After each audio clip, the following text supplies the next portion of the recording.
Hier matin, mon fils Raoul m'a appelé. La voix brisée par la panique. Maman, pourquoi toutes les cartes sont-elles bloquées? Ma belle-mère et moi n'avons pas pu payer notre déjeuner au restaurant. Les gens se moquent de nous. Leur désespoir m'a rempli d'une satisfaction que je n'aurais jamais cru ressentir pour mon propre fils. Mais pour comprendre pourquoi j'en suis arrivée là, je dois vous raconter ce qui s'est passé la veille après-midi lorsque ma belle-fille Diana a décidé de m'humilier devant toute la famille. J'ai 6 ans et depuis quelques jours depuis mon veuvage, j'étais devenu le distributeur automatique de billets personnels de mon fils et de sa femme. Chaque caprice, chaque envie, chaque dépense inutile provenait de mes économies. Mais hier, alors que je servais le café chez moi, Diana s'est tournée vers ses amis, venue nous rendre visite et a prononcé les mots qui allaient tout changer à jamais. Cette vieille dame n'est bonne qu'à payer nos factures. Mon fils Raoul, au lieu de me défendre, a éclaté de rire comme s'il venait d'entendre la blague la plus drôle du monde. Je restais là, cafetière à la main, à les regarder se moquer de moi dans mon salon. Mes mains tremblaient, mais pas de tristesse. Elles tremblaient d'une rage froide que je n'avais jamais ressentie auparavant, car à cet instant, j'ai compris quelque chose que je n'ai depuis des années. Pour eux, je n'étais ni une mère, ni une belle-mère, ni même une personne. J'étais juste un compte en banque sur pattes. Pendant 10 ans, j'ai été leur salut financier. Quand Raoul a perdu son emploi, j'ai payé son loyer pendant 8 mois, $800 par mois, prélevé sur ma pension sans qu'il ait levé le petit doigt pour chercher un vrai travail. Quand Diana a voulu se changer tous les vêtements pour avoir une allure professionnelle, elle a dû débourser $3 sur ma carte de crédit. Quand ils ont voulu partir en vacances à Cancun parce qu'ils le méritaient après. Tant de stress, $1000 supplémentaires ont disparu de mes économies. Ils ne m'ont jamais invité à ces vacances. Bien sûr, j'étais douée pour payer, pas pour accompagner. C'est un voyage romantique, maman, me répétait Raoul chaque fois que je laissais entendre que j'aimerais voir la plage. Tu comprends, n'est-ce pas? Et moi, comme l'idiote que j'ai été pendant des années, j'ai toujours compris, toujours payé, toujours gardé le silence pendant qu'il vivait la vie que je finançais. La goutte d'eau qui a fait déborder le vase il y a 3 mois lorsque Diana a décidé qu'elle avait besoin d'une nouvelle voiture. Celle que nous avons est trop vieille, Georgina, m'a-t-elle dit de cette voix mielleuse qu'elle utilisait quand elle voulait quelque chose de cher. De plus, si nous devons bientôt avoir des enfants, nous avons besoin d'une solution plus sûre. Dollars. 15 000 $, c'était 2 ans d'économie, mais je les ai payés comme toujours car c'était pour le bien de la famille. Mais, hier, après avoir entendu ces paroles empoisonnées, après avoir vu mon propre fils se moquer de moi, quelque chose a changé à jamais dans mon cœur. Cette nuit-là, je n'ai pas pu dormir, non pas de tristesse, mais à cause d'une lucidité qui brûlait en moi. Je me suis levée à 3 heures du matin. J'ai allumé mon ordinateur et j'ai commencé à prendre les décisions que j'aurais dû prendre il y a des années. D'abord, j'ai annulé toutes les cartes supplémentaires qu'ils avaient à mon nom, chacune des 5 cartes qu'ils utilisaient comme si c'était la leur. Ensuite, j'ai fermé le compte d'épargne partagée où je déposais de l'argent chaque mois pour des urgences qui n'étaient jamais de vraies urgences, mais plutôt des dépenses pour des restaurants coûteux et des vêtements de marque. J'ai aussi changé tous les mots de passe de mes comptes bancaires et j'ai supprimé leur nom de mes virements automatiques. À 6 heures du matin, après avoir terminé, je me suis servi un café et me suis assise dans mon fauteuil préféré. Pour la première fois depuis des années, je me sentais en paix. Je savais que bientôt mon téléphone sonnerait et qu'à l'autre bout du fil, j'aurais mon fils désespéré et humilié, exigeant des explications et que je serais prête à les lui donner. Le téléphone a sonné à 9h15 précise. J'étais assis dans ma cuisine, savourant mon 2e café de la journée quand j'ai vu le nom de Raoul sur l'écran. Je n'ai pas répondu immédiatement. J'ai laissé sonner 3 fois de plus, savourant ce moment de force que je n'avais pas ressenti depuis des décennies.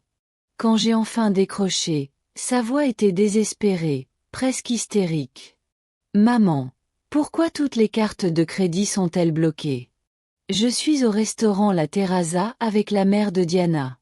Nous voulions déjeuner et fêter son anniversaire, mais aucune carte ne fonctionne. C'est humiliant, les gens nous regardent.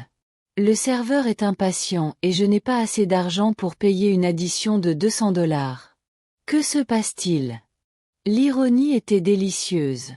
Ils avaient choisi la Terrazza, le restaurant le plus cher de la ville, pour impressionner la belle-mère de Diana, le même endroit où je n'ai jamais été invitée alors que j'y avais payé des dîners de famille pendant des années sans moi. Ils étaient là, entourés de la haute société qu'ils voulaient tant impressionner et qui ne pouvaient même pas se permettre une assiette. « Bonjour Raoul », répondis-je avec un calme qui me surprit. Les cartes de crédit sont annulées parce que j'ai décidé de ne plus financer leur train de vie. Quoi? HSHF, on est en public. La mère de Diana est là. Comment vais-je lui expliquer que ma propre mère m'a posé un lapin? C'est ridicule. Le plus ridicule, Filon, c'est de t'entendre rire hier quand ta femme a dit que je ne servais qu'à payer ses factures.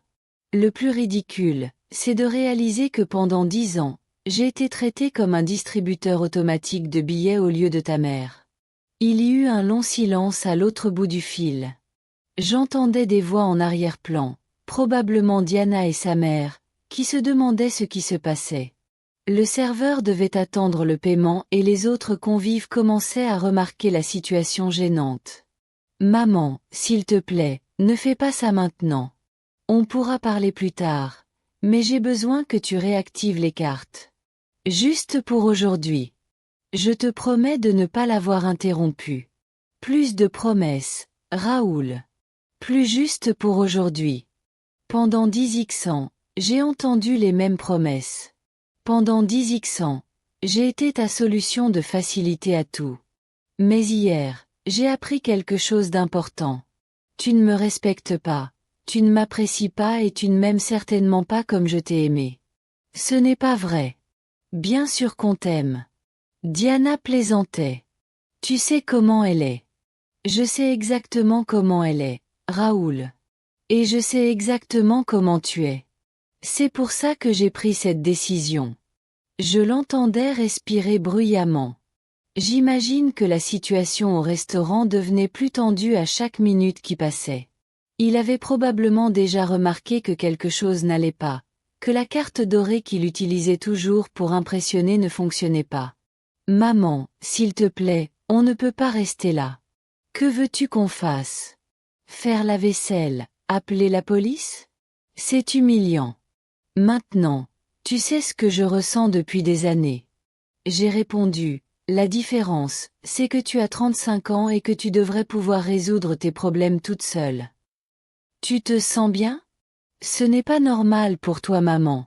Tu n'as jamais été aussi cruelle. Cruelle. Ce mot m'a fait l'effet d'une gifle. J'étais cruelle après des années de sacrifice, me privant de ce que je voulais pour leur donner tout ce qu'ils demandaient. Après avoir travaillé jusqu'à 60 ans pour leur assurer un héritage décent, après avoir été laissée seule chaque Noël pendant qu'ils voyageaient avec mes cadeaux d'argent, Cruelle se moquait de mon passé. Je le lui ai dit avec une froideur que je ne me connaissais pas. Cruelle me traitait comme si j'étais invisible pendant des années, sauf quand ils avaient besoin d'argent. Cruelle me donnait l'impression que ma seule valeur en tant que mère et en tant que personne était mon compte en banque. Maman. Diana ne voulait pas dire ça comme ça. Diana a dit exactement ce qu'elle pensait. Et tu étais d'accord. Toutes deux ont très clairement exprimé ma place dans leur vie. J'entendis des voix plus fortes en arrière-plan. Diana demandait ce qui se passait. Sa mère faisait des commentaires que je ne distinguais pas mais qui semblaient agacés. Le serveur avait probablement déjà apporté l'addition et attendait avec cette patience forcée qu'ils ont quand ils savent qu'il y a un problème. Écoute maman, je comprends que tu sois contrariée, mais ce n'est pas comme ça qu'on va arranger les choses. On peut s'asseoir et discuter comme des adultes, mais maintenant j'ai besoin de ton aide. Juste une fois de plus et ensuite on pourra changer les choses. Juste une fois de plus. J'ai rire était étrange. Ah mais, sais-tu combien de fois j'ai entendu cette phrase? Sais-tu combien de fois j'ai financé un projet ces 10 dernières années? Mais maman, non Raoul, pas cette fois. Cette fois, tu vas devoir trouver une autre solution. Tu as du travail, des amis, tu as de la belle famille. Trouve une solution. Comment allons-nous expliquer à la mère de Diana que ma propre mère nous a abandonnés dans un restaurant? Comment vais-je affronter ceux qui nous connaissent? Tout le monde va en parler. Et voilà la vérité toute nue. Il ne se souciait pas d'arranger notre relation. Il ne réfléchissait pas à la façon dont j'avais été traitée. Il ne se souciait que de son image, de sa réputation, de ce que les gens allaient penser. Comme toujours. C'est ton problème à résoudre, Filon. Pendant des années, je me suis soucié de son image, de son confort, de son bonheur. Maintenant, c'est à moi de m'inquiéter du mien. Tu ne peux pas faire ça. Tu es ma mère. Exactement. Je suis ta mère, pas ton employé. Je suis ta mère, pas ta banque personnelle. Je suis ta mère, pas ta bouée de sauvetage financière. Et en tant que mère, j'aurais dû t'apprendre il y a des années à te débrouiller seule. Il y eut un autre silence plus long. Cette fois, je sentais son désespoir au téléphone. Elle faisait probablement des calculs mentaux, réfléchissant à qui appeler. Comment pourrait-elle se sortir de cette situation sans perdre complètement la face? Maman, s'il te plaît, Diana PL. Sa mère demande quel genre de famille nous sommes. Le serveur nous a déjà demandé 3 fois si tout allait bien. S'il vous plaît, ayez pitié. Pitié. Encore un mot qui m'a fait frissonner. Où était sa pitié quand je veillais à calculer comment payer ses dépenses en plus des miennes? Où était sa compassion quand je me privais de vêtements neufs pour pouvoir lui donner de l'argent pour ses caprices? La pitié se gagne au fil des ans, Raoul, et tu l'as perdue hier. J'ai raccroché. Mes mains tremblaient légèrement mais pas de peur ni de tristesse. Elles tremblaient d'adrénaline, d'un sentiment de puissance que je n'avais pas ressenti depuis des décennies. Pour la première fois depuis des années, j'avais fait passer mes besoins en premier. Pour la première fois depuis des années, j'avais dit non. Pendant les 30 minutes qui ont suivi, le téléphone n'a pas arrêté de sonner. D'abord, c'était à nouveau Raoul, puis Diana, puis un numéro que je ne reconnaissais pas, mais que je supposais être celui de la mère de Diana. Chaque appel que je refusais me donnait plus de force, plus de conviction que je faisais le bon choix. Je me suis servi un autre café et me suis assis sur ma terrasse, savourant le silence qui m'avait tant manqué. Mais le calme fut de courte durée. À 11 heures, j'ai entendu le bruit caractéristique de la voiture de Raoul qui entrait dans mon garage. La voiture que j'avais contribué à payer bien sûr. 2 portières se sont ouvertes en claquant et j'ai entendu des pas précipités se diriger vers ma porte d'entrée. On a frappé aussitôt, fort et insistant. Maman, ouvre la porte. Il faut qu'on parle. La voix de Raoul était différente, plus désespérée mais aussi plus agressive. Je sais que tu es là. Ta voiture est au garage. Je n'ai pas bougé. Je suis resté assis sur ma terrasse, invisible depuis l'entrée, à observer les oiseaux qui butinaient la mangeoire que j'avais installée l'année dernière. C'était drôle comme les petits plaisirs de la vie prenaient un nouveau sens quand on avait enfin la tranquillité d'esprit d'en profiter. Georgina, la voix de Diana était maintenant aiguë et exigeante. On sait que tu es là. Arrête de faire la gamine et sors et montre-toi. Montre-toi comme si c'était moi qui avais fait quelque chose de mal. Comme si c'était moi qui devais des explications après des années d'abus financiers et émotionnels. L'ironie était si absurde que j'en ai presque ri. Les coups s'intensifièrent. J'entendais qu'ils utilisaient maintenant leurs pieds et non plus seulement leurs poings. Ma porte d'entrée, cette porte en chêne que mon défunt mari avait si amoureusement installée. On frappait comme si c'était l'entrée d'un bar miteux. C'est ridicule, hurla Diana. Tu nous as fait passer pour des mendiants devant tout le monde. La mère de Raoul a dû payer notre déjeuner. Une femme de Soitan a dû sortir de l'argent de son porte-monnaie parce que sa belle-fleu est folle. Ah, c'est donc ce qui s'est passé. La mère de Diana avait dû les sauver. J'imaginais la scène. Raoul en sueur froide en essayant d'expliquer pourquoi aucune de ses cartes ne fonctionnait. Diana inventait des excuses pathétiques et finalement la vieille dame devait sauver la situation. L'humiliation devait être excuse. Maman, s'il te plaît. Raoul semblait au bord des larmes. Maintenant, les gens discutent. Au restaurant, tout le monde nous fixait. Certains ont même sorti leur téléphone. Ça va faire le tour des réseaux sociaux. Les réseaux sociaux, bien sûr, c'était leur plus grande préoccupation. Pas le fait qu'ils aient blessé leur mère, ni la reconnaissance d'avoir franchi une ligne. Ils ne se souciant que de leur image publique, de leur réputation dans ces cercles sociaux où ils aimaient en se vanter de leur style de vie financé par moi. Les coups cessèrent un instant, mais j'entendais leurs voix se disputer dans des murmures furieux. Ils étaient probablement en train de décider de leur prochaine stratégie. Je connaissais suffisamment Diana pour savoir qu'elle avait tout un arsenal de manipulation émotionnelle et Raoul avait beaucoup appris d'elle au fil des ans. Georgina, la voix de Diana changea complètement de ton. Elle sonna douce, presque douce. Je sais que tu es bouleversée, et tu as raison de l'être. Ce que j'ai dit hier semblait peut-être faux, mais tu sais que je ne le pensais pas. Je plaisantais avec mes amis. Tu sais comment sont les femmes quand on est ensemble. Parfois on dit des choses sans réfléchir. C'était fascinant de l'entendre changer de personnalité en quelques secondes. De la femme furieuse qui hurlait et donnait des coups de pied à ma porte, elle s'était transformée en belle fille compréhensive qui n'avait commis qu'une petite erreur de communication. Maman, c'était maintenant Raoul qui adoptait le ton doux. Je comprends qu'on est blessé. Diana m'a expliqué ce qui s'est passé hier et tu as raison d'être contrariée. Mais bloquer les cartes ne résout rien.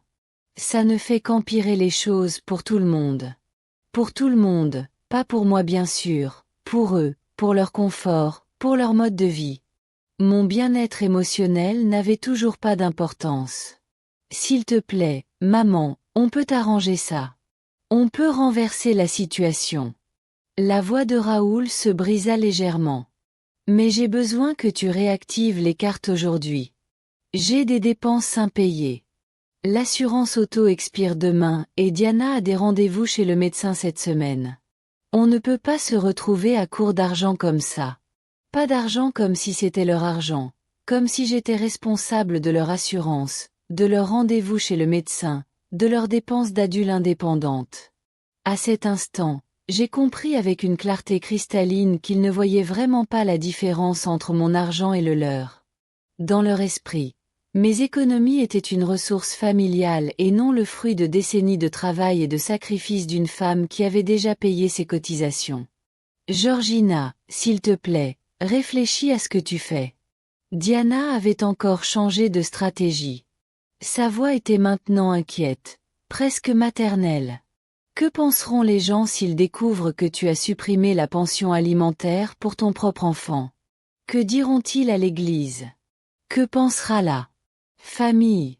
L'église, la famille. C'était toujours pareil avec elle.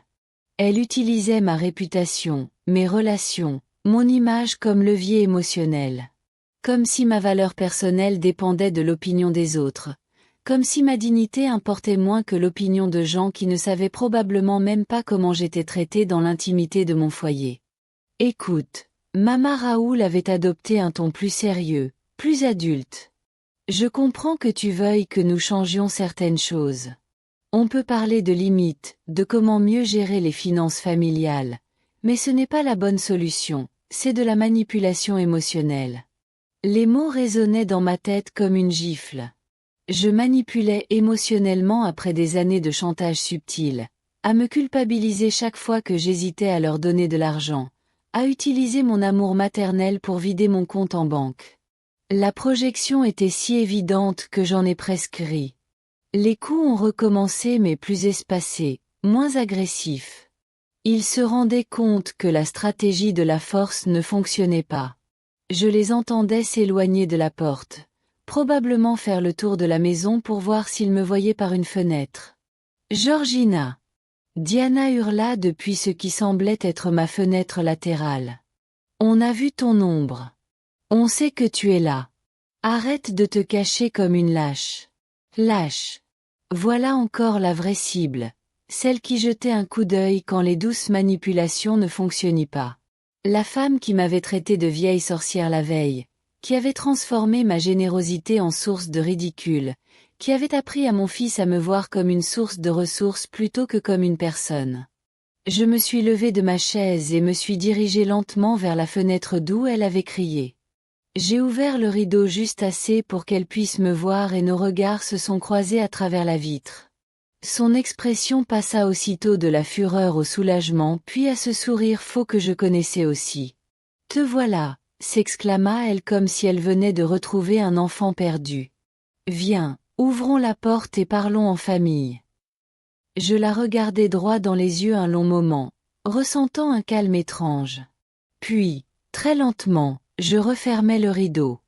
J'entendis son cri de frustration, suivi de nouveaux coups à la fenêtre, mais cette fois, je ne bougeai pas. Je retournai sur ma terrasse et me rassis. Le téléphone se mit aussitôt à sonner, mais je le mis en mode silencieux. Pour la première fois depuis des années, ma maison m'appartenait vraiment. Les cris et les coups continuèrent pendant 1 heure, mais s'atténuèrent peu à peu. De ma terrasse, j'entendais des bribes de leurs conversations frustrées, leurs plans désespérés pour me faire changer d'avis. Diana suggéra d'appeler un serrurier pour forcer l'entrée, mais Raoul lui rappela que ce serait une effraction. Même dans leur désespoir, ils ne voulaient pas risquer de véritables ennuis judiciaires. Finalement, j'entendis les portières de la voiture claquer et le moteur démarrer, mais je savais que ce n'était pas fini. Je connaissais bien Diana, suffisamment pour savoir qu'elle préparait déjà sa prochaine action. Probablement quelque chose de plus élaboré et émotionnel. Je ne me trompais pas. À 15, mon téléphone s'est mis à sonner avec des numéros inconnus. D'abord, c'était la mère de Diana d'une voix polerme. « Georgina, ma chère, je crois qu'il y a un malentendu. Diana m'a raconté ce qui s'est passé, et je suis sûre qu'on peut arranger ça comme des adultes civilisés. » Je lui ai raccroché au nez sans répondre. Puis c'est ma sœur Elena qui vit dans un autre état et qui avait visiblement reçu une version fortement modifiée des faits. « Georgina. Raoul m'a appelé très inquiet. Il dit que tu agis bizarrement et que tu leur as posé un lapin au restaurant. Tu vas bien? Tu te sens mal? » Je vais parfaitement bien. Elena. J'ai répondu par SMS. Mieux que jamais en fait, mais je ne comprends pas. Raoul dit que tu as annulé toutes ces cartes sans prévenir. Ça ne ressemble pas à la Georgina que je connais. Tu as toujours été si généreuse avec ta famille. C'était peut-être ça le problème, ai-je dit. J'ai peut-être été trop généreux pendant trop longtemps. Mais Georgina, ils sont ta famille. Diana dit que tu les punis pour une blague innocente. Vous pouvez sûrement vous asseoir, discuter et résoudre ce problème. Une blague innocente. C'était impressionnant de voir comment Diana avait réussi à réécrire l'histoire en quelques heures seulement. D'une cruelle humiliation devant des invités, c'était devenu une blague innocente que j'avais interprétée à tort comme une sensibilité excessive. Elle. T'es-tu déjà senti comme un distributeur automatique de billets pour tes enfants? Je lui ai posé la question directement. Pas toi? Pourquoi demandes-tu ça? Parce que c'est exactement ce que je suis pour Raoul et Diana. Et hier, j'ai enfin compris. Georgina, tu exagères. Les parents aident toujours leurs enfants. Est-ce normal? Est-ce normal de payer le loyer de son enfant adulte pendant des années? Est-ce normal de financer ses vacances alors qu'on est seul à la maison? Est-ce normal d'être moqué pour sa générosité? Arrêtons un instant. Bon, peut-être que ta générosité a été un peu abusée, mais tout arrêter d'un coup me semble très radical. Tu sais ce qui est radical, Elena? Travailler jusqu'à 65 ans pour assurer un héritage digne de ce nom à son fils pour finalement découvrir qu'il est déjà dépensé de son vivant. Après cette conversation, J'ai décidé de couper le téléphone fixe. J'ai mis mon portable en mode avion. J'avais besoin de silence pour digérer tout ce que je ressentais et planifier la suite. Ce soir-là, alors que je préparais mon dîner seul pour la première fois depuis des mois, sans l'angoisse d'attendre des appels pour me demander de l'argent, j'ai réalisé quelque chose d'important.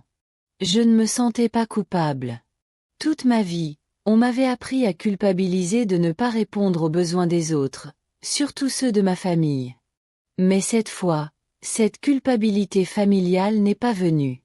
Au lieu de cela, j'ai ressenti quelque chose que je n'avais pas ressenti depuis des années. Une clarté mentale comme si j'avais vécu dans un brouillard émotionnel et que j'y voyais enfin clair.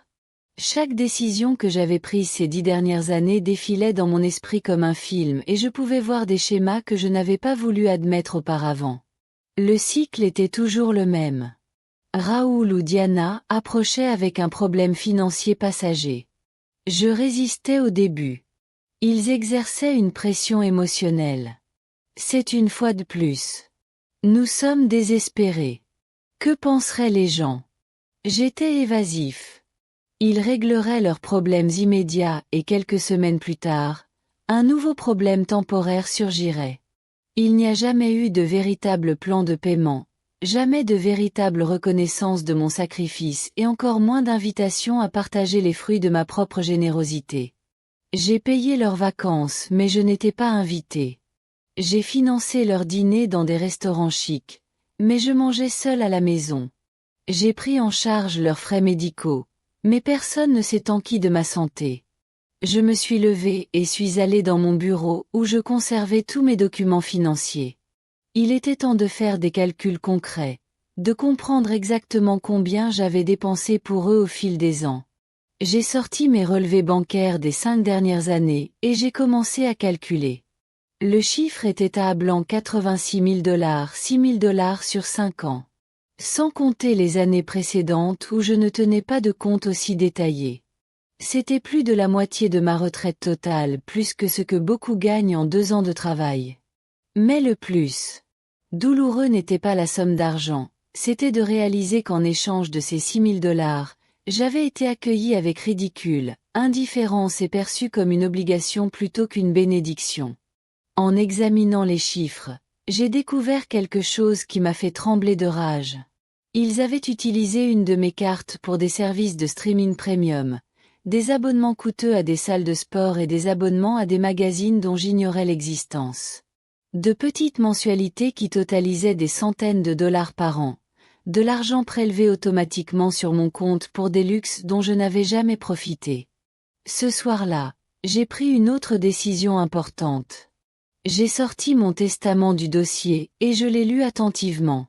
J'avais rédigé ce document 5 ans plus tôt, à l'époque où je croyais encore assurer l'avenir d'une famille aimante et reconnaissante. Raoul était l'unique bénéficiaire de tout. La maison, les comptes d'épargne, les placements, tout. Mais maintenant, je regardais ce testament sous un autre angle. Pourquoi léguer l'intégralité de mon patrimoine à quelqu'un qui en avait déjà dépensé plus de la moitié de mon vivant? Pourquoi récompenser par un héritage quelqu'un qui m'avait traité comme une ressource plutôt que comme une mère? J'ai décidé d'appeler mon notaire le lendemain pour prendre rendez-vous. Il était temps d'apporter des changements importants à ma planification successorale. Si Raoul voulait me traiter comme une banque, il devrait se contenter des intérêts et non du capital. Je me suis couché ce soir-là avec un sentiment étrange mais libérateur.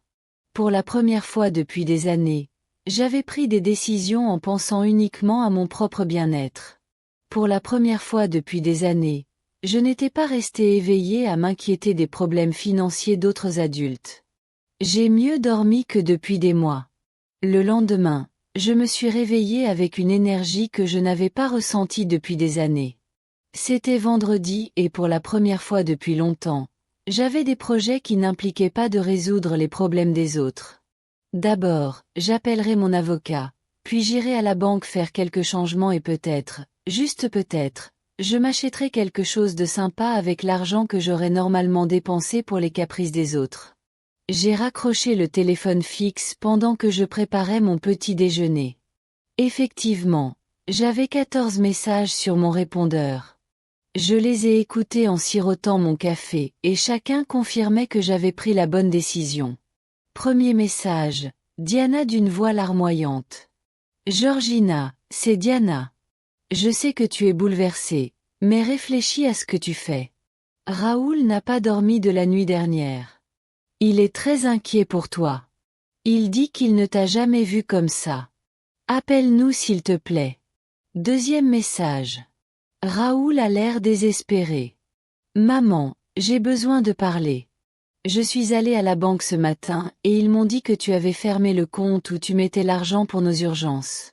Pourquoi as-tu fait ça? Ce compte était pour nous deux. C'était fascinant de voir comment il n'arrêtait pas de dire que mon argent était le nôtre. Ce compte n'avait jamais été pour nous deux. C'était mon argent que je déposais pour ces soi-disant urgences qui se résumaient invariablement à des vacances, des vêtements coûteux ou des restaurants. Message numéro 3. Encore Elena Georgina Raoul m'appelle. Il dit que tu as aussi fermé un compte épargne. Es-tu sûr de ce que tu fais? Tu ne trouves pas que tu es un peu radical? Les messages suivants suivaient le même schéma. Inquiétude feinte, questionnement sur ma santé mentale et supplications déguisées en conseils fraternels. Mais le message numéro 11 a retenu mon attention. Il provenait d'un numéro que je ne reconnaissais pas mais la voix m'était familière. Madame Georgina, voici Oscar, le mari de ma cousine Diana. Écoutez, je sais que nous ne nous connaissons pas bien mais Diana m'a demandé de vous appeler. Elle est très inquiète car elle dit que vous agissez bizarrement. Entends, je pense que les femmes compliquent parfois les choses plus que nécessaire. Pourquoi ne pas simplement pardonner et oublier? La famille est primordiale. Quelle philosophie commode quand il s'agit de maintenir le statu quo qui leur est bénéfique. Je me demandais si Oscar serait aussi disposé à pardonner et oublier si quelqu'un se moquait de lui devant sa famille tout en vidant son compte en banque. À 9 heures précises, j'ai appelé le cabinet d'avocats où j'avais rédigé mon testament. La secrétaire m'a dit que monsieur Fabian avait une annulation et qu'il pouvait me recevoir l'après-midi même à parfait. J'ai ensuite appelé la banque et demandé un rendez-vous avec le directeur pour examiner tous mes comptes et effectuer quelques modifications de sécurité. Je voulais aussi m'assurer que Raoul n'ait accès à aucune information concernant mes finances. Alors que je m'apprêtais à partir, la sonnette a retenti. Pendant un instant, j'ai cru que c'était encore Raoul et Diana, mais en regardant par la fenêtre, j'ai aperçu ma voisine Lucia sur le porche. C'était une femme de 62 ans, veuve depuis 2 ans, et nous discutions de temps en temps par-dessus la clôture du jardin. J'ai ouvert la porte avec une certaine curiosité. Lucia n'était jamais venue me rendre visite officiellement. « Bonjour, Georgina », m'a-t-elle dit avec un sourire chaleureux. « J'espère ne pas vous déranger, mais j'ai entendu beaucoup de bruit et de cris hier et je voulais m'assurer que vous alliez bien. » Je l'ai invité à entrer et lui ai servi un café. C'était réconfortant d'avoir quelqu'un chez moi qui ne venait pas me demander de l'argent ni me manipuler émotionnellement. « Tout va bien ?» m'a-t-elle demandé avec une inquiétude sincère. « Hier, j'ai vu votre fils et sa femme ici pendant des heures criant et frappant à la porte. J'allais appeler la police. Je lui ai raconté toute l'histoire, pas les détails intimes, mais suffisamment pour qu'elle comprenne la situation. » Lucia écoutait sans m'interrompre, parfois la tête avec des expressions de compréhension.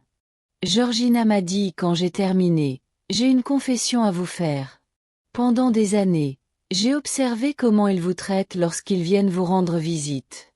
Je les ai vus arriver dans des voitures neuves vêtues de vêtements coûteux, parlant au téléphone portable dernier cri. Pendant ce temps, vous continuez à utiliser la même voiture qu'il y a 10 ans et à faire vos courses dans des magasins de Kunt. » Ces mots m'ont frappé car ils étaient la confirmation extérieure de ce que je niais intérieurement. D'autres ont pu voir l'évidence que je refusais de reconnaître. Mais ce qui m'a le plus frappé, a poursuivi Lucia, c'est que je ne les ai jamais vus faire quoi que ce soit pour vous.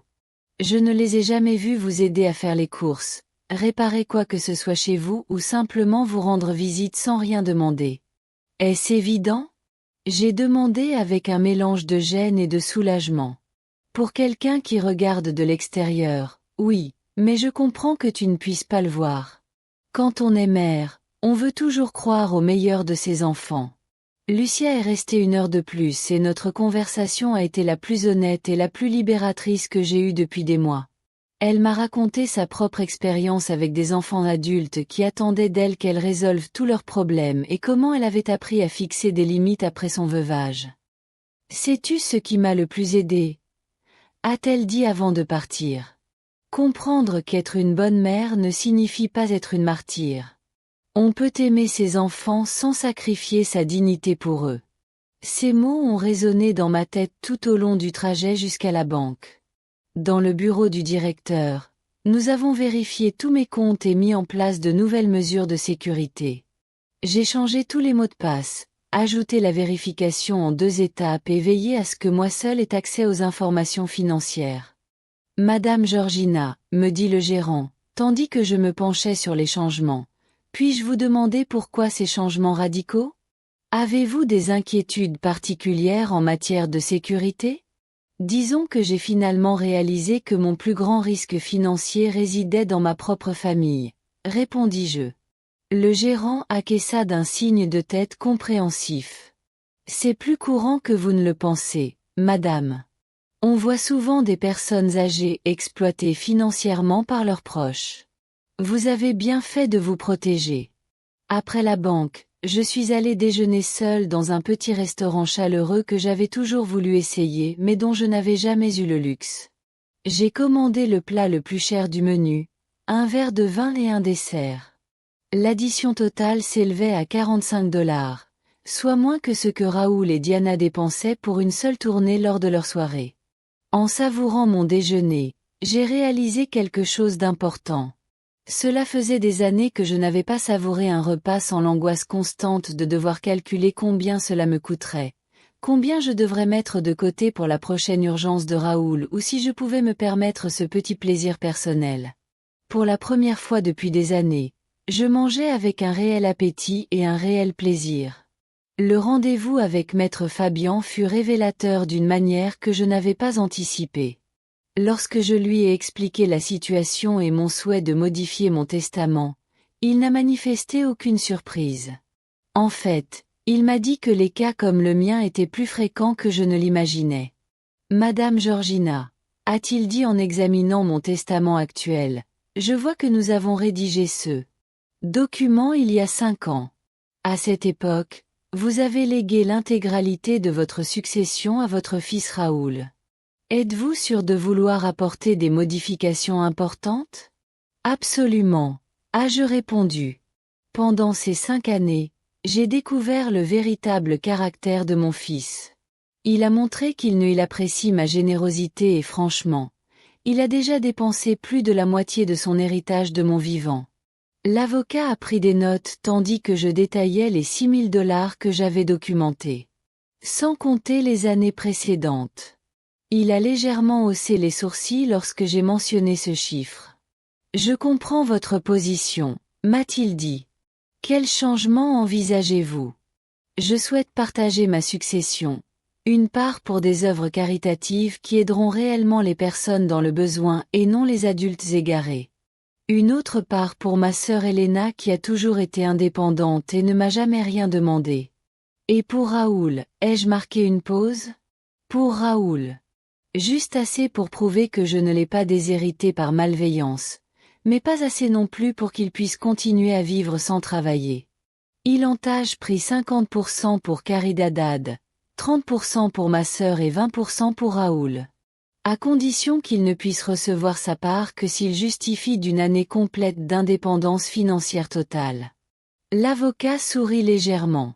Cette dernière condition est intéressante et parfaitement légale. Elle encourage la responsabilité personnelle. J'ai quitté le cabinet avec un profond sentiment de satisfaction. Pour la première fois depuis des années, j'avais pris des décisions concernant mon avenir qui reflétaient mes vraies valeurs et non mes peurs ou ma culpabilité maternelle.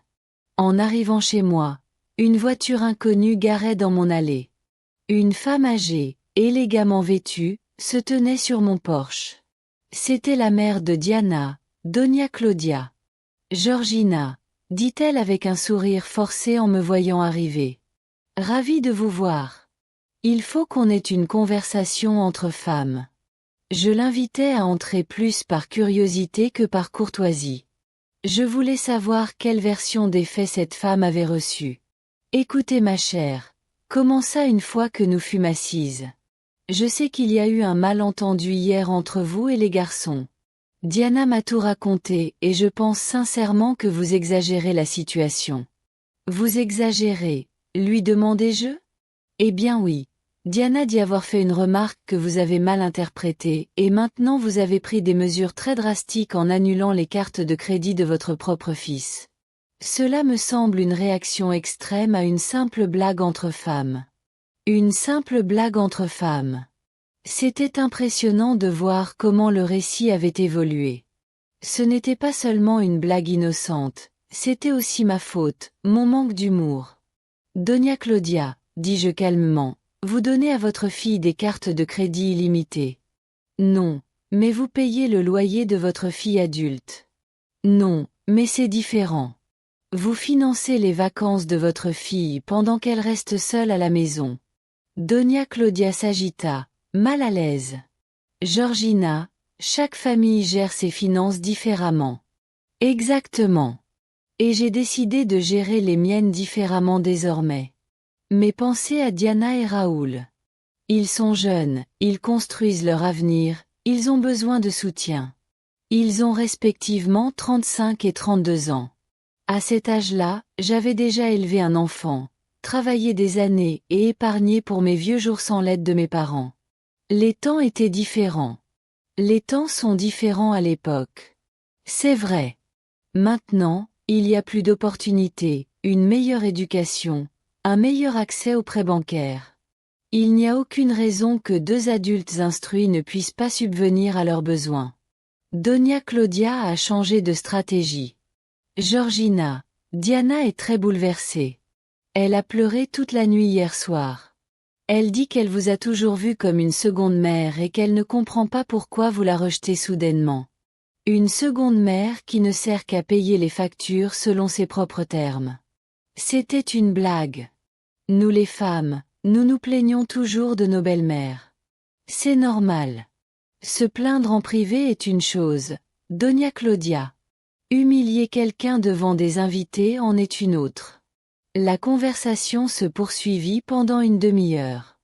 Dona Claudia utilisant toutes les stratégies de manipulation possibles et imaginables. La culpabilité. Pensez à ce que ressent votre enfant. La peur. Vous finirez seul. La honte. Que penseront les gens et même des menaces voilées. Diana a des contacts dans les services sociaux.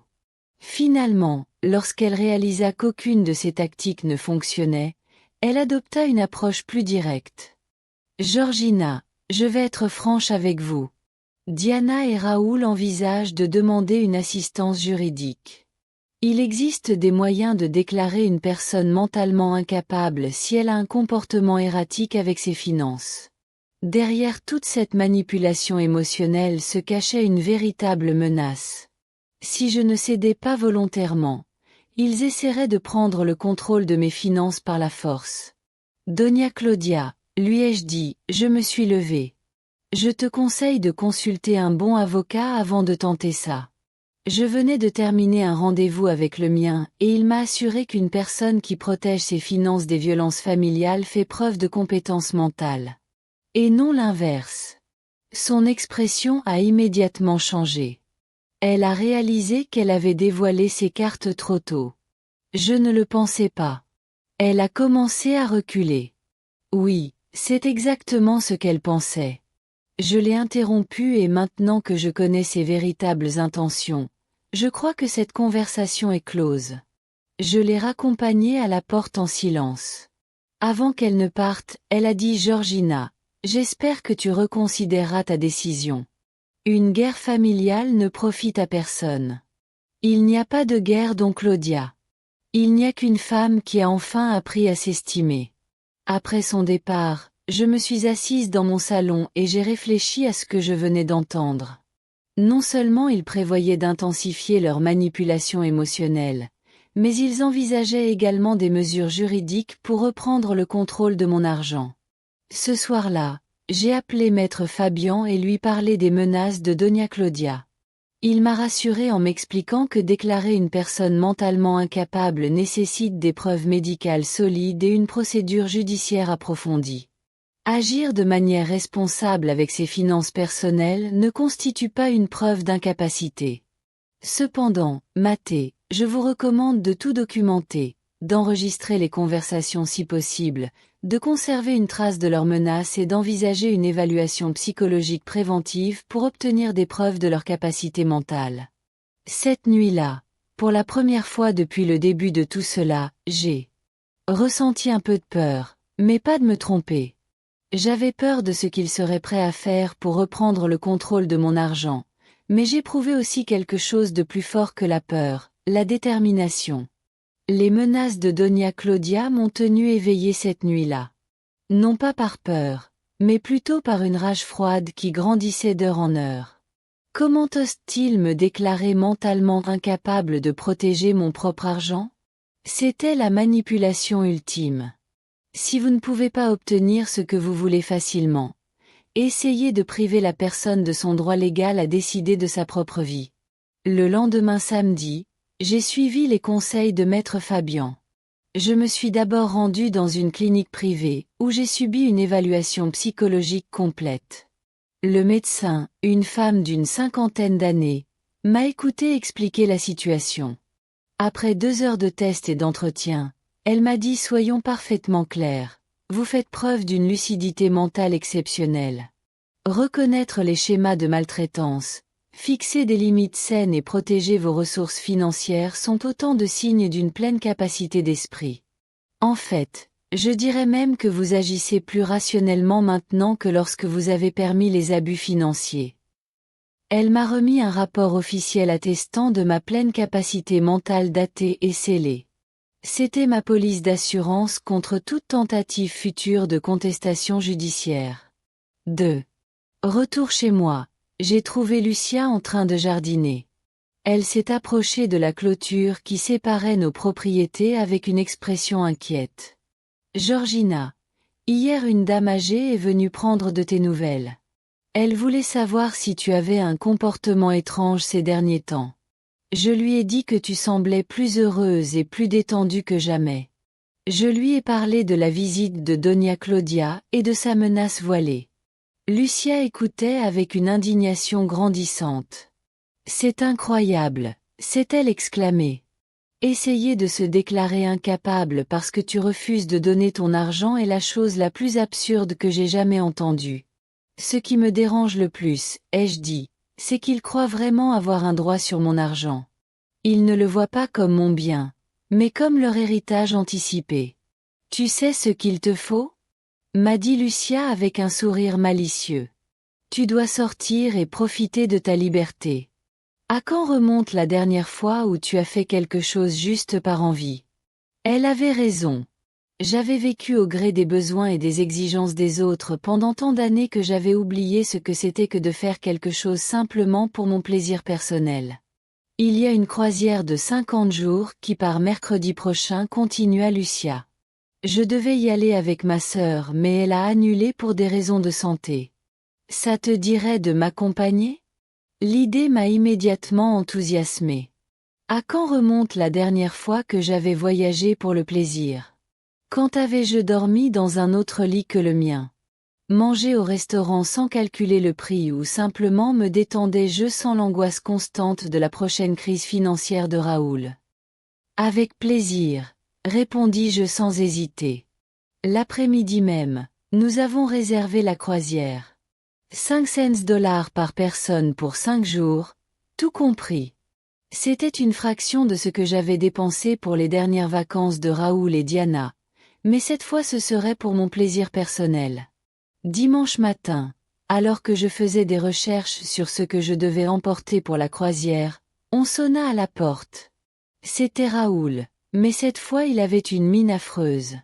Des cernes profonds sous les yeux, des vêtements froissés, une expression désespérée. Maman me dit d'une voix brisée s'il te plaît, il faut qu'on parle. Non Diana, pas de cris, juste toi et moi. Je l'ai laissé entrer mais j'ai gardé mes distances émotionnelles. J'avais appris à reconnaître quand on me manipulait. Maman, je suis désespérée, a-t-il commencé. Mon assurance auto expire lundi et je n'ai pas d'argent pour la payer. Si je ne la renouvelle pas, je ne peux pas conduire légalement et sans voiture, je ne peux pas aller travailler. Combien coûte l'assurance? Ai-je demandé 250. Et combien as-tu gagné le mois dernier? Mais quoi Raoul? Mais on a des dépenses. Le loyer, la nourriture, les charges.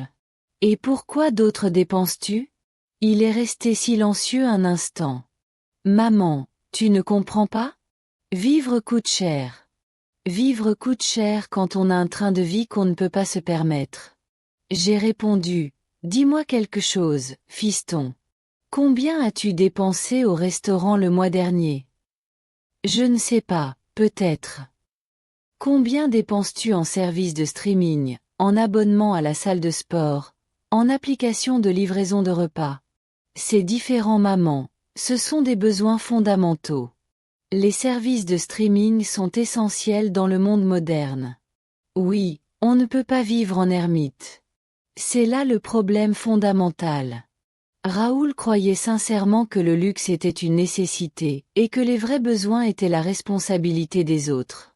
Raoul dit calmement, tu as 35 ans, tu as fait des études supérieures, tu as un travail. Pourquoi ne peux-tu pas te permettre une assurance auto à 250 $?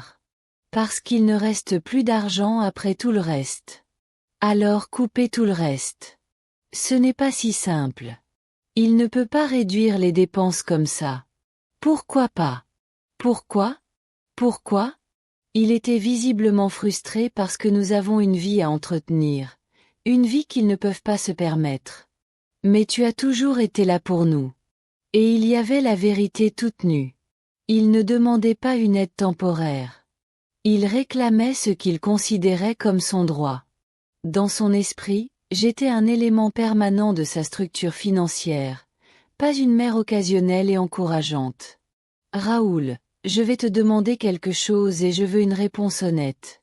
Au cours de ces 10 années, as-tu déjà fait un vrai budget pour vivre avec ton salaire? As-tu déjà envisagé de déménager dans un appartement moins cher? Silence. As-tu déjà volontairement réduit tes dépenses pour ne pas avoir à me demander de l'argent? Maman, ce sont des questions injustes. Injustes. C'est injuste de demander à un adulte de 35 ans s'il a essayé de vivre selon ses moyens. Tu ne comprends pas la pression que nous subissons? Diana a des attentes. Ses amis vivent d'une certaine manière. On ne peut pas avoir l'air pauvre. Et quand as-tu pensé que mes attentes et la pression financière comptaient? Pour la première fois de la conversation, Raoul se tut complètement. Je voyais dans ses yeux qu'il réfléchissait à quelque chose qu'il n'avait jamais envisagé auparavant. Maman, dit-il enfin d'une voix plus douce. Je n'y avais jamais pensé. Je ne savais pas que tu ressentais de la pression. Sérieusement, tu mangeais des haricots et du riz pendant que vous alliez dans des restaurants chics.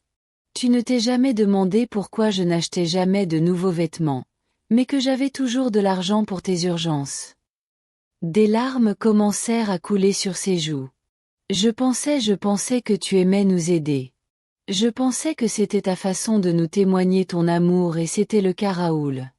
Mais tu as transformé mon amour en obligation, ma générosité en attente et finalement mon sacrifice en ridicule. Maman, ce qui est arrivé à Diana a été la goutte d'eau qui a fait déborder le vase, mais le verre se remplissait depuis des années. Raoul a pleuré en silence pendant plusieurs minutes. Lorsqu'il a enfin parlé, sa voix était différente, plus mature. Que puis-je faire pour arranger ça? Tu peux commencer par payer ton assurance auto. Raoul est resté assis dans mon salon pendant près d'une heure après notre conversation. Nous n'avons pas beaucoup parlé mais j'ai vu que quelque chose avait changé dans son expression. Pour la première fois depuis des années, Il semblait vraiment réfléchir à son comportement au lieu de simplement chercher des moyens d'obtenir ce qu'il voulait. Lorsqu'il est finalement parti, il m'a dit « Maman, je vais trouver un moyen de payer l'assurance et on va parler sérieusement de nos dépenses. » Je ne le croyais pas complètement, mais au moins ça sonnait comme une premier pas vers la maturité. Lundi matin, alors que je préparais mes bagages pour ma croisière du mercredi, j'ai reçu un appel inattendu. C'était Diana, mais son était complètement différent de celui qu'elle avait utilisé les jours précédents. Georgina m'a dit d'une voix calme. Je sais que la situation a été tendue entre nous. On pourrait prendre un café ensemble. Pas de Raoul, pas de drame, juste nous deux. J'ai accepté plus par curiosité que par espoir de réconciliation. Nous nous sommes retrouvés dans un petit café près du centre commercial. Diana est arrivée habillée plus simplement que d'habitude, sans ses bijoux coûteux ni ses vêtements de créateurs habituels. Elle avait l'air fatiguée mais aussi plus humble. Georgina a commencé après avoir commandé nos cafés. Je tiens à m'excuser sincèrement pour ce que j'ai dit la semaine dernière. C'était cruel, respectueux et totalement inapproprié. Qu'est-ce qui vous a fait changer d'avis? Je lui ai posé la question directement. Franchement, l'humiliation au restaurant, mais pas seulement. Ces derniers jours, j'ai dû affronter la réalité de nos finances sans ton soutien et j'ai réalisé quelque chose d'effrayant. Quoi? Que nous ne savons absolument pas vivre selon nos moyens. Nous vivons comme si nous étions riches depuis des années parce que tu as financé la différence entre nos revenus et nos dépenses. C'était la première fois que j'entendais Diana donner une réflexion honnête sur sa situation financière. Hier, a-t-elle poursuivi, Raoul et moi avons établi un vrai budget en utilisant uniquement nos salaires sans aide extérieure. Tu sais ce que nous avons découvert? Dis-moi que nous dépensons presque le double de ce que nous gagnons. Le double, Georgina. Pas juste un peu plus mais le double. Et tu as toujours couvert la différence. Et maintenant, que vas-tu faire? Nous allons devoir faire des changements radicaux. L'appartement où nous vivons coûte $1200 par mois. Avec nos salaires combinés, nous devrions payer 800 dollars au maximum. Nous allons devoir déménager. Et Raoul est d'accord. Au début, il a résisté mais quand il a vu les chiffres sur papier, il n'a pas eu le choix. Nous allons aussi devoir annuler nos abonnements, nos services et changer radicalement notre façon de socialiser. Diana s'est arrêtée pour prendre une gorgée de café. Georgina, j'aimerais te demander quelque chose et sois honnête avec moi. Quand as-tu commencé à ressentir du ressentiment envers notre dépendance financière? La question m'a surprise par sa franchise. Je pense que le ressentiment a grandi petit à petit, mais il s'est cristallisé quand j'ai réalisé que vous attendiez tous mon aide, mais que vous la teniez pour acquise. Quand était-ce quand tu as arrêté de me demander de l'argent et que tu as commencé à l'utiliser? Quand les cartes supplémentaires sont devenues monnaie courante? Quand mes économies sont devenues ton fonds d'urgence automatique? Diana a hoché la tête, l'air gêné. Tu as raison. À un moment donné, nous avons cessé de te voir comme une aide pour commencer à te voir comme une ressource. Exactement. Y a-t-il un moyen de reconstruire notre relation? M'a demandé Diana. Je vais être totalement honnête avec toi. Notre relation d'avant n'existe plus. Cette relation reposait sur une dynamique intenable où je donnais et tu prenais. Si nous voulons construire quelque chose de nouveau, il faut que ce soit sur des bases complètement différentes. Le respect mutuel, l'indépendance financière vis-à-vis de toi et une relation où ma valeur ne dépend pas de mon utilité économique. Ça veut dire que tu ne nous aideras plus jamais. Ça veut dire que si jamais tu as besoin d'une aide réelle, en cas d'urgence réelle, après avoir prouvé que tu peux vivre de manière responsable, on pourrait l'envisager, mais ce serait une assistance, pas une subvention permanente. Combien de temps aurions-nous pour prouver notre indépendance? Ce n'est pas un test avec une date limite, Diana, c'est un changement de vie. Si tu parviens à maintenir un budget équilibré, à vivre selon tes moyens et à te constituer une épargne d'urgence, Alors tu as fait preuve d'une réelle maturité financière. Et nos vacances, nos sorties au restaurant, ce sont des choses qu'ils devront gagner par leurs propres difficultés, comme la plupart des gens. Diana avait l'air sincèrement dépassée.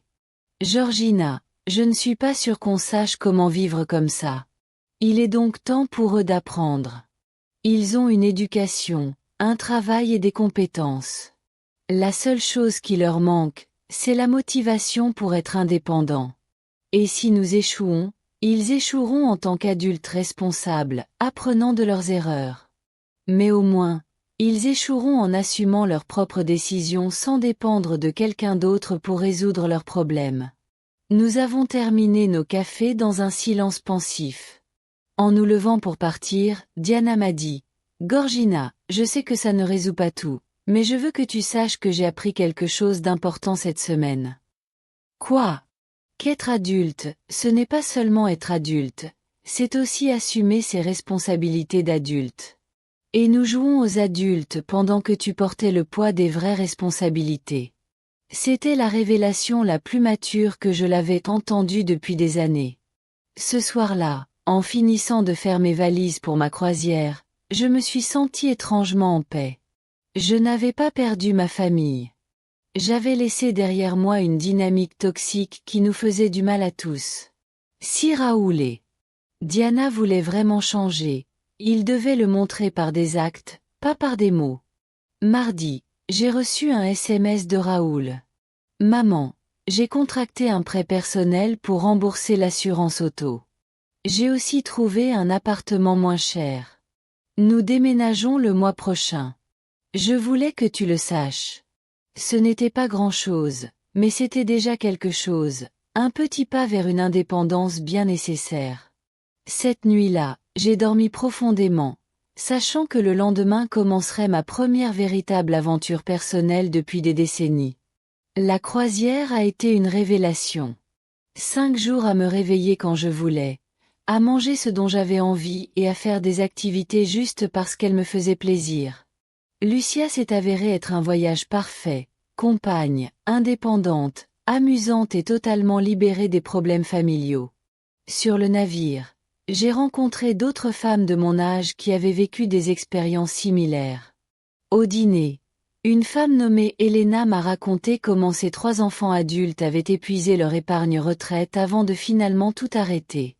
Une autre femme, Isabelle, avait découvert que son fils utilisait sa carte de crédit pour jouer en ligne. Ce qui m'a le plus surprise, m'a confié Isabelle alors que nous regardions le coucher de soleil depuis le pont, c'est de réaliser que je n'étais pas seule.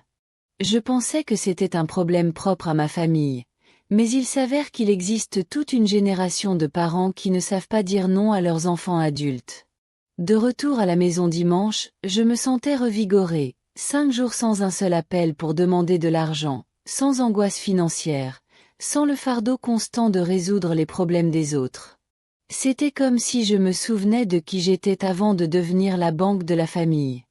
J'avais plusieurs messages sur mon répondeur, mais à ma grande surprise, aucun ne représentait une demande d'argent désespérée. Raoul avait appelé 2 fois simplement pour vérifier si j'étais bien rentrée du voyage. Diana avait laissé un court message. Message.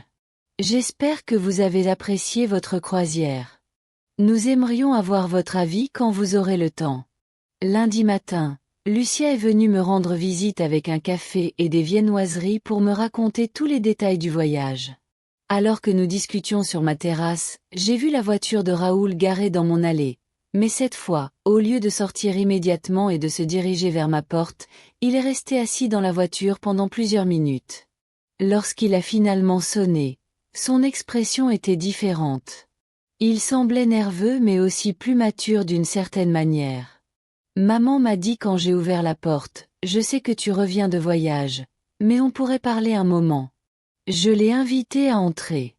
Lucia s'est discrètement excusée et est rentrée chez elle. Maman, je voulais te dire ce qu'on a fait cette semaine. A commencé Raoul. Diana et moi avons déménagé dans un appartement plus petit. Nous payons $0 de loyer de moins par mois. Que pensez-vous du changement? Honnêtement, c'était difficile au début. L'appartement est plus petit. Il est dans un endroit moins quartier chic. Mais au bout de quelques jours, j'ai réalisé quelque chose d'important. Quoique je peux dormir tranquille en sachant que nous payons tout avec notre propre argent. Je n'ai plus cette angoisse constante de ne pas savoir comment nous allons couvrir les dépenses du mois prochain. C'était la première fois que j'entendais Raoul parler d'anxiété financière de son point de vue.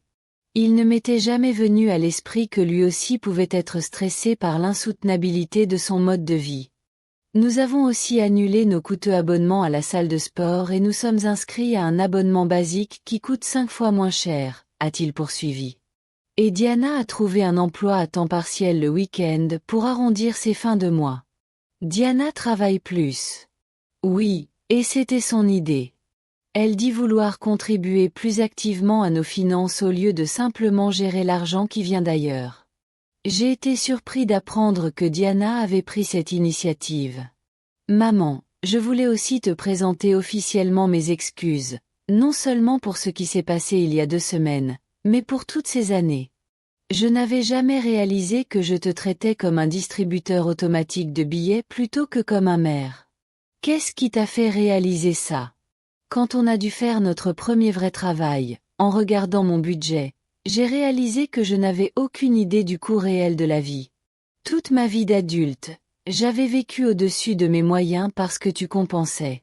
Raoul s'est arrêté et m'a regardé droit dans les yeux.